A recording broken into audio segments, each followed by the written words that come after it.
നിക്ഷേപകരുടെ അവകാശങ്ങൾ വർദ്ധിപ്പിക്കുകയും കൂടുതൽ സൗഹൃദ അന്തരീക്ഷം ഉറപ്പുവരുത്തിക്കൊണ്ടുമുള്ള പരിഷ്കരിച്ച പുതിയ ബിസിനസ് നിയമം നിലവിൽ വരുമെന്ന് മന്ത്രാലയം അറിയിച്ചു. സാമ്പത്തിക വൈവിധ്യവൽക്കരണത്തെ സഹായിക്കും വിധമാണ് കൂടുതൽ വിദേശ മൂലധനം സൗദിയിലേക്ക് ആകർഷിക്കുന്നതിനായി പുതിയ ബിസിനസ് സൗഹൃദ ചട്ടങ്ങൾ അവതരിപ്പിക്കുന്നത്.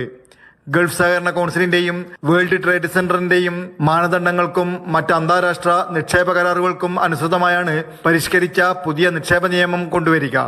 പരിഷ്കരിച്ച നിയമനിർമ്മാണം നിലവിലുള്ള നിക്ഷേപകരുടെ അവകാശങ്ങളും സ്വാതന്ത്ര്യവും ഒരു ഏകീകൃത ചട്ടക്കൂട്ടിലേക്ക് സംയോജിപ്പിച്ച് ബിസിനസ് പ്രവർത്തനങ്ങളുടെ സാധ്യത ഉറപ്പുവരുത്തുകയും എളുപ്പമാക്കുന്നതിനും രൂപകൽപ്പന ചെയ്തിട്ടുള്ളതാണ്. സങ്കീർണമായ ലൈസൻസ് നടപടികൾ ലളിതമാക്കും. സർക്കാർ ഇടപാടുകളും നിക്ഷേപ നടപടികളും വേഗത്തിലാക്കും. നിക്ഷേപകർക്ക് സ്വാഗതാർഹവും സുരക്ഷിതവുമായ അന്തരീക്ഷം സൃഷ്ടിക്കും. സൗദി അറേബ്യയുടെ സാമ്പത്തിക വളർച്ചയെ സഹായിക്കും വിധം രാജ്യത്തെ അന്താരാഷ്ട്ര ആഗോള നിക്ഷേപ കേന്ദ്രമാക്കി 1ാം സ്ഥാനത്തേക്ക് ഉയർത്തുമെന്നും സൗദി നിക്ഷേപ മന്ത്രി ഖാലിദ് ഫലാഹ് പറഞ്ഞു.